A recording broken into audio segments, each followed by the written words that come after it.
Perkenalkan, nama saya Endah Mia Jessica Putri, NPM 2115010152 dari 11A22 PDSD semester 3. Baiklah, di video kali ini kita akan mempelajari tentang pendidikan IPS kelas 5. Hari ini kita akan mempelajari apa itu isi dari IPS dan di sini.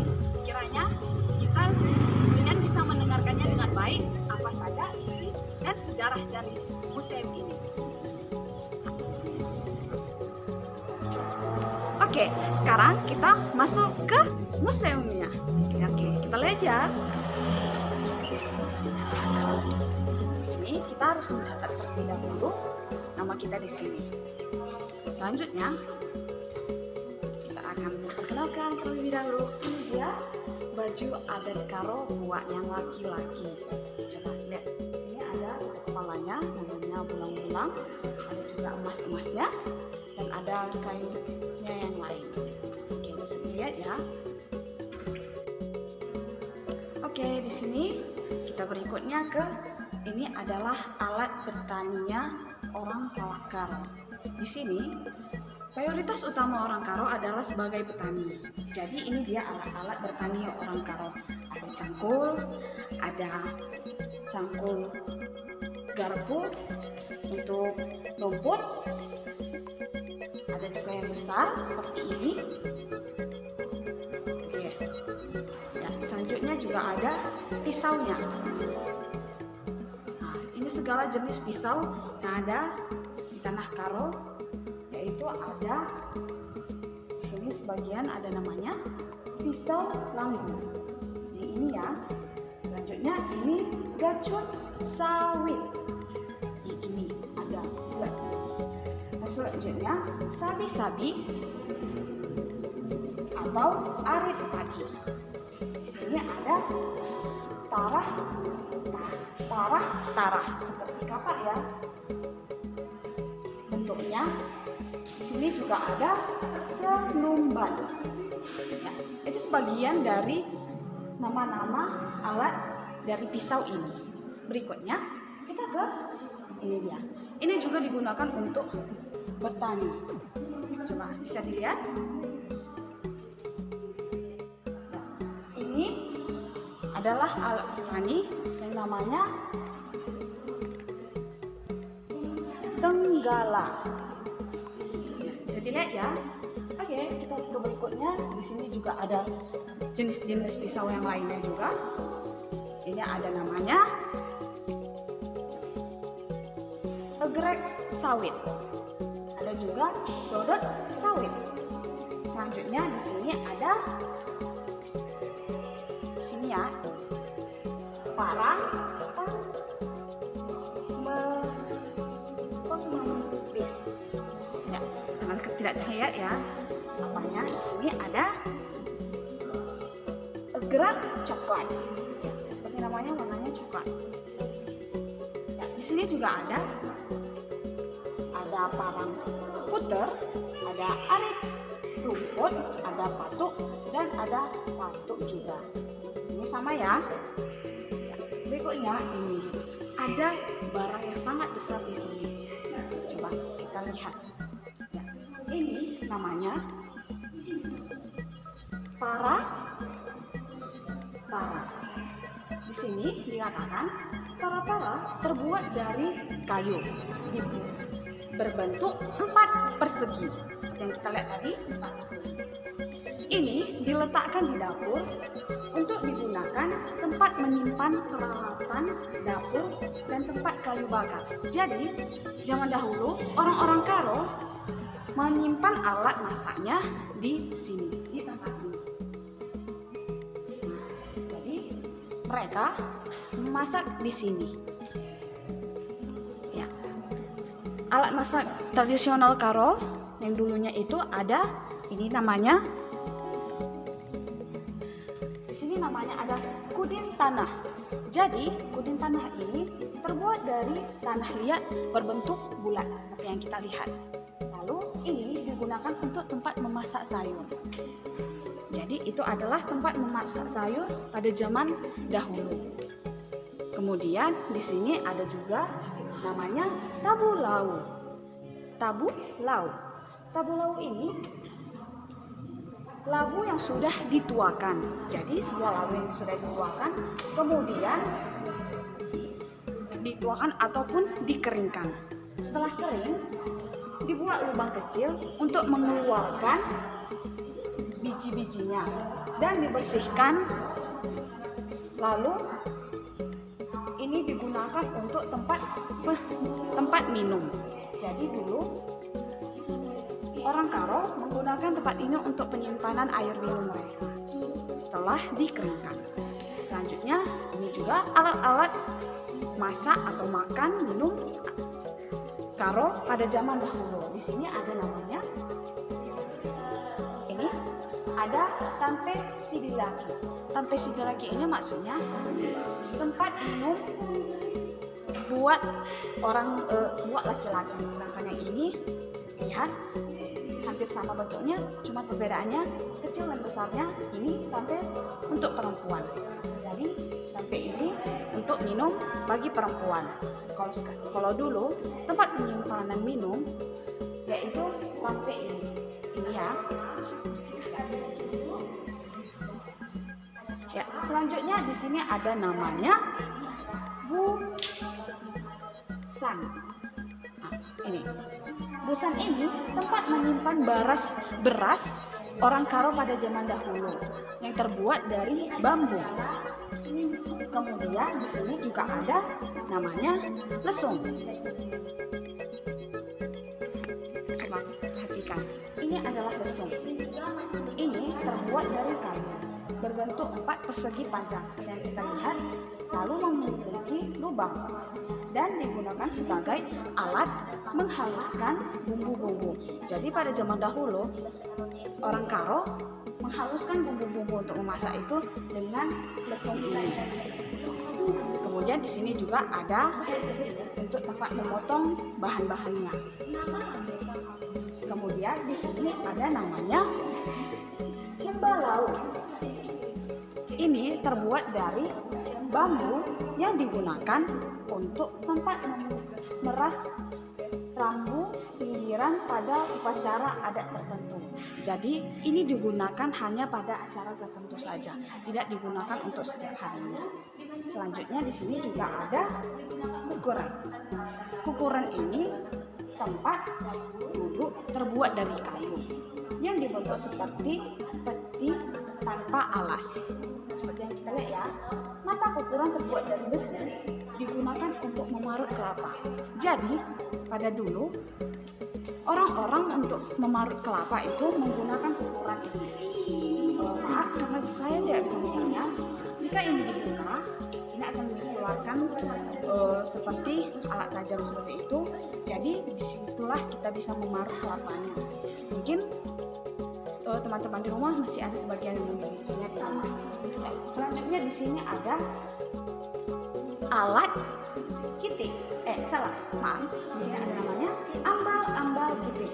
Terbuat dari bambu yang berbentuk bulat. Dipergunakan untuk tempat menyimpan garam dan lada. Jadi zaman dahulu orang-orang menyimpan alat bambu seperti garam dan lada itu di tempat ini. Yang terbuat dari bambu. Dari kita lihat semua tadi, rata-rata alat masak tradisional Karo itu terbuat dari bambu. Di sini juga ada nampan. Sepertinya di rumah masih ada juga ya seperti ini. Ya, selanjutnya di sini ada namanya capah. Ini ya, ini terbuat dari kayu. Bentuknya bulat,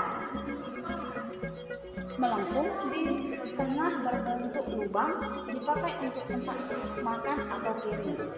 Jadi di sini tempat orang makan. Di sini ada lubangnya.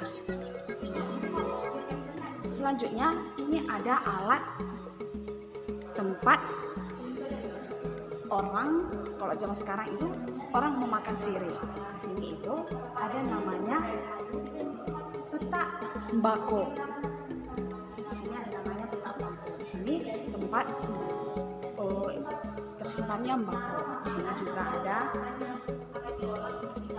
ini tutup.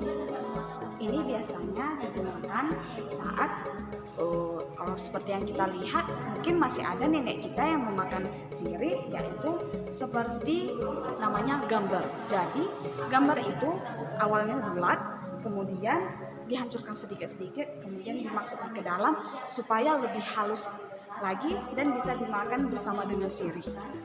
Di sini juga ada namanya acil. Ini ya. Nah, kalau yang ini pasti kalian sudah tahu ini apa namanya. Ini labu. Berikutnya di sini juga ada tempat keranjang. Kalau bahasa sekarang sih saya makanya keranjang sirih. Ataupun saat orang Karo ada pesta pernikahan, tempat ini biasanya digunakan untuk saat pengantinnya bernyanyi, kita memberikan uang, maka uang itu akan disimpan di sini. Pasti pernah melihatnya ya.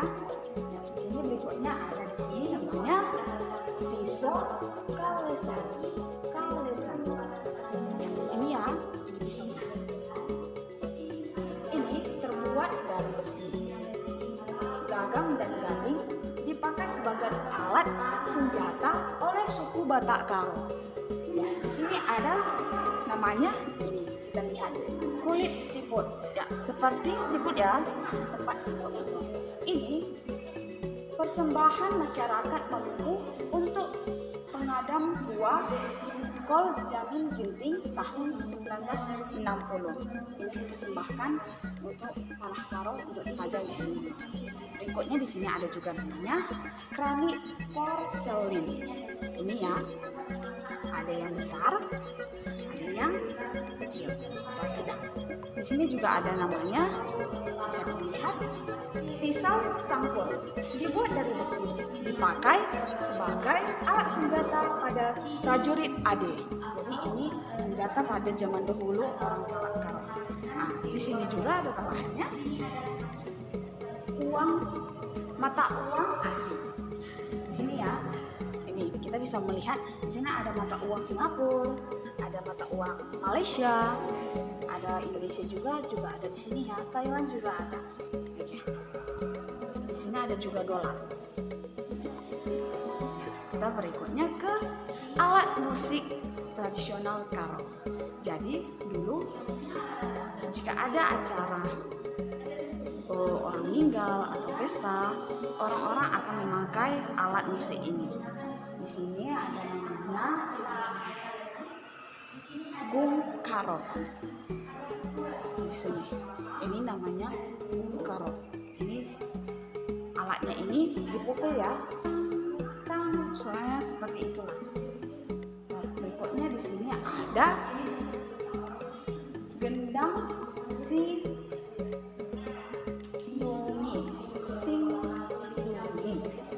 juga ada, ini ada dua, ada juga yang kecilnya. Berikutnya di sini ada gong pengana. Ini dia gong pengana. Di sini juga ada macam-macam dari seruling atau namanya serunai. Ini ada serunai, ini ada seruling, ada serundang, ada sarunai, ada balut, juga ada balut. Ini adalah alat musik tradisional Karo yang digunakan dengan cara meniupnya seperti seruling. Ya, yang terakhir di sini ada kulcapi. Ini dimainkan seperti kalau zaman sekarang itu ada gitar. Kalau zaman dulu orang Karo memakai kulcapi ini. Itu adalah alat-alat musik Karo. Baiklah, kita akan lanjutkan ke berikutnya. Oke, berikutnya kita di atas. Di sini adalah barang-barang peninggalan dari legend Jamin Ginting. Kita mulai dari sini ya. Di sini ada baju atau pakaian dari legend Jamin Ginting. Ini pakaian dinas yang dipakai legend Ginting. Di sini juga ada pakaian resepsi Mayor Jenderal Jamin Ginting. Ini bisa dilihat ya, ini pakaiannya. Di sini juga ada pakaiannya juga. Bisa dilihat ya. Ini dipakai resepsi mayor Jamin Ginting juga. Di sini kita juga akan melihat di sini ada buku-buku. Ini buku koleksi dari Legend Jamin Ginting. Di sini ada pangkat dari Legend Jamin Ginting. Ini dia barisan-barisan dari pangkat yang dipakai Jamin Ginting. Oke, bisa dilihat ya. Nah, selanjutnya di sini ada tongkat komando. Di sini kita bisa melihat di sini ada tongkat komando Jamin Ginting. Ini salah satu benda peninggalan Bapak Legend Jamin Ginting. Tongkat komando adalah sebuah tongkat pendek yang biasanya dibawa oleh pembesar. Tongkat ini sebagai pelengkap maupun aksesoris yang menambahkan kegagahan maupun karisma dari seorang pemimpin. Di sini juga ada jam tangan dari Legend Jamin Ginting. Selanjutnya di sini ada juga tongkat komando Bapak Legend Jamin Ginting. Di sini juga ada ya. Ini ada 3 di sini. Di sini juga ada tongkat juga dari yang Legend Jamin Ginting. Berikutnya ini ada pisau belati yang dipakai oleh kerajaan India untuk Legend Jamin Ginting sebagai kenang-kenangan. Ini adalah benda yang diberikan kerajaan India untuk kenang-kenangan buat Legend Jamin Ginting. Selanjutnya juga di sini ada juga pakaian dinas upacara Legend Jamin Ginting. Bisa dilihat ya. Selanjutnya ini dia tas kerja atau tas dinas Legend Jamin Ginting. Ini bisa kita lihat. Di sini juga ada pisau. Ini sejenis pisau tapi dia punya nama. Di sini ada namanya rencong. Salah satu benda koleksi Bapak Legend Jamin Ginting berupa rencong. Rencong adalah senjata tajam belati tradisional Aceh. Rencong memiliki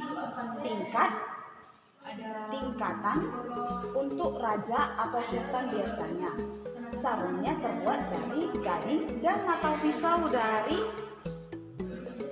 emas dan berukiran sekutip ayat suci dan dari Al-Quran agama Islam. Sedangkan rencong lainnya biasanya terbuat dari tanduk kebo ataupun kayu sebagai sarung dan kuningan atau besi putih sebagai belatinya. Di sini juga ada keris Jawa. Salah satu benda koleksi Bapak Legend Jamin Ginting berupa keris Jawa. Keris dengan jenis ini memiliki ciri khas berupa puluhnya atau gagang keris yang berbentuk lengkung seperti pistol. Keris jenis ini biasanya digunakan sebagai keris pusaka di zaman kerajaan Majapahit. Ini bisa kita lihat ya. Di sini juga ada keris Jawanya juga, di sini ada juga. Ini ada namanya mandau. Ini bisa kita lihat. Salah satu benda koleksi Bapak Legend Ginting juga berupa parang yang oleh suku Dayak sebut dengan mandau. Mandau digunakan oleh suku Dayak untuk berburu kepada manusia dari suku lain. Namun saat ini mandau digunakan untuk acara-acara resmi yang sering digelar dalam penyembahan dalam penyambutan pejabat atau tokoh penting. Jadi ini tidak sembarangan ya dipakai, hanya di saat-saat tertentu saja. Berikutnya kita akan masuk ke di sini. Ada juga pakaian resepsi dubes Kanada jamin tinggi. Ini bisa dilihat ya, ini warna hitam seperti jas. Selanjutnya di sini ini ada tatunya. Di sini juga ada skin payang. Ini bisa kita lihat. Ya, skin payang. Salah satu benda koleksi Bapak Legend Jamin Ginting berupa skin payang.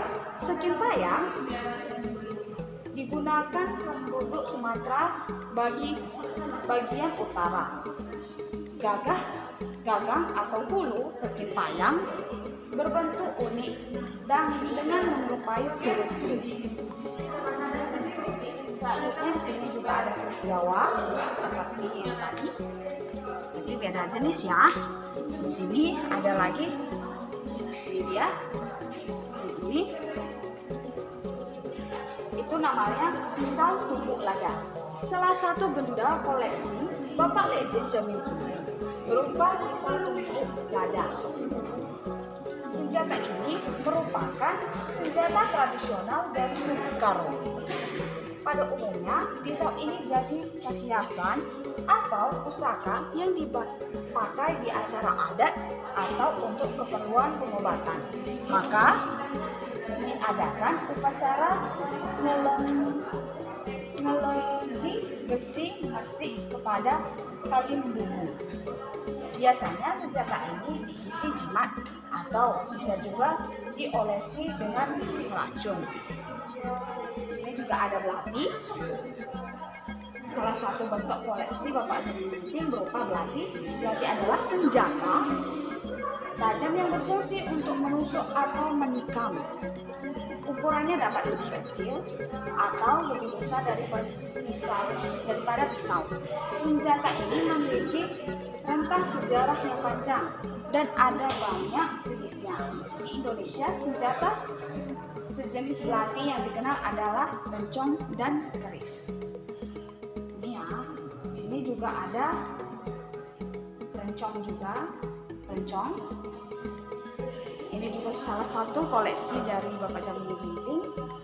Senjata ini adalah senjata tajam belati tradisional Aceh. Rencong memiliki tingkat untuk raja atau sultan biasanya. Sarungnya terbuat dari gading dan mata pisaunya dari emas dan berukiran sekutip ayat suci Al-Quran agama Islam. Sedangkan rencong-rencong lainnya biasanya terbuat dari tanduk kerbau ataupun kayu sebagai sarung dan kuning atau besi putih sebagai alat perhiasan seperti yang tadi. Ini juga ada khas Jawa. Kita lanjutkan ke berikutnya. Di sini ada, ini bisa kita lihat, ini adalah kenang-kenangan dari pemerintahan Turki berupa peralatan minum teh untuk Legend Jamin Ginting. Bisa dilihat ini adalah peralatan minumnya. Di sini juga ada, di sini ada Marlboro Black Canada F124. Kenang-kenangan dari pemerintahan Kanada saat menjabat duta besar Indonesia untuk Kanada. Bisa dilihat ya. Di sini juga ada kenang-kenangan dari Iksu dan Korpes Bukit Barisan. Di sini juga ada kenang-kenangan dan tanda terima kasih dari pengurus Yayasan Catur Dharma Yatim dengan unit usaha Gremet Kartini. Maaf jika salah. Di sini juga ada. Di bisa dilihat.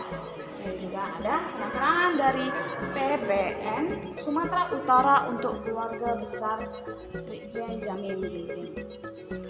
Oke, kita lanjutkan ke ini, dia masih ada pakaian dari Brigjen Jamil Ginting, yaitu pakaian musim dingin Dubes Kanada Jamil Ginting. Ini dipakainya di saat di Kanada, saat musim dingin. Bisa dilihat ya. Ya, di sini juga ada susunan pangkat-pangkat TNI atau AD masa kini. Ini dia pangkat-pangkat TNI. Bisa kita lihat ya. Ya, ini adalah semua dari koleksi-koleksi Brigjen Jamil Ginting.